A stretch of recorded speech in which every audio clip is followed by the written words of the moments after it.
event was very professionally managed, and it has gone very well. This is just a beginning.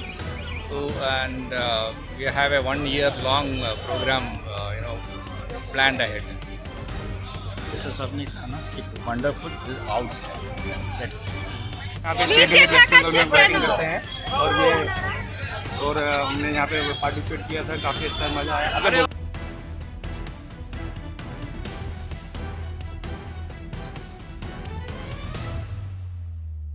Main মোটো আমাদের গেঞ্জি টি শার্টে লেখা আছে Jio science for a safe world, right? আমরা এই ব্যাপারটা কেন বলছি, কারণ আমরা প্রত্যেকে জানি যে গ্লোবাল ওয়ার্মিং হচ্ছে এবং গ্লোবাল ওয়ার্মিং নিয়ে সারা বিশ্বের মানুষ চিন্তিত। কিছুদিন আগেও বাকু আজারবাইজানে কপ মিটিং হয়েছে, তারপরে আমরা প্যারিস এগ্রিমেন্ট, নানান রকম এই ধরনের ইনিশিয়েটিভ রয়েছে এই গ্লোবাল ওয়ার্মিং কমানোর জন্যে। আর সমস্ত geological survey all over the world তাদের একটা দায়িত্ব আছে যে মানুষকে জানানো যে কীভাবে সাস্টেনেবল ডেভেলপমেন্ট করা যায়। Sustainable development in the sense যে আমাদের তো রিসোর্স তো ইউজ করতেই হবে, কিন্তু ন্যাচারাল রিসোর্স ইউজ করার সময় আমরা যেন এমন কিছু না করে ফেলি যাতে বিশ্বেরই ক্ষতি হয়। তো সুতরাং সব কিছু বাঁচিয়ে এনভায়রনমেন্টাল ব্যালেন্স মেনটেন করে আমাদেরকে এগিয়ে যেতে হবে। জিওলজিক্যাল সার্ভে অফ ইন্ডিয়া এই কাজটা তো করছেই, কিন্তু আমরা যেটা চাইছি যে জনসাধারণ, আপামর জনসাধারণও এই পথে আমাদের সাথী হোক। সেই জন্যেই বেসিক্যালি আজকের এই অনুষ্ঠান, আজকে এই যে আমরা ওয়াকাথনটা করেছি জনসাধারণের কাছে এই বার্তাটা পৌঁছে দেওয়ার জন্যে।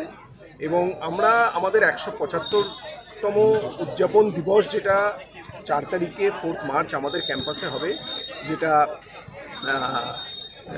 শ্রী জি কিষাণ রেড্ডি মাননীয় খানমন্ত্রী উনি উদ্বোধন করবেন।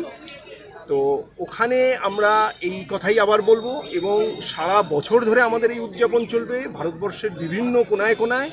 সেখানে সবসময় আমাদের এই theme Jio science for the safe world থাকবে। আমাদের বিশ্বাস যে এইভাবে আমরা যদি এই বার্তাটা সবার কাছে পৌঁছে দিতে পারি, তাহলে মানুষ এই ব্যাপারটা বুঝবে এবং মানুষ ধীরে ধীরে কনজারভেশন অফ এনার্জি, এইটা আমাদের দরকার ভীষণভাবে, conservation of energy and also conservation of water. এই দুটো হচ্ছে, এনার্জি এবং ওয়াটার ছাড়া আমরা বাঁচতে পারবো না। এটা যেমন দরকার, কিন্তু এর অপব্যবহার করাটাও ভীষণভাবে বন্ধ করা দরকার। অপব্যবহার কিন্তু আমাদেরকে ধ্বংসের পথে নিয়ে চলে যাবে। So this is the message for today. আজকে ওয়াকাথনে কতজন মেম্বার পার্টিসিপেট? 1200 কাছাকাছি। এবং এখানে আমাদের একটা লিমিট রেখেছিলাম, কারণ দেখতেই পাচ্ছেন যে উই ক্যানট আস্ক মানে thousands and thousands of people to come, কারণ একটা ক্যাপাসিটির প্রশ্ন ছিল, সেই জন্যে। Thank you.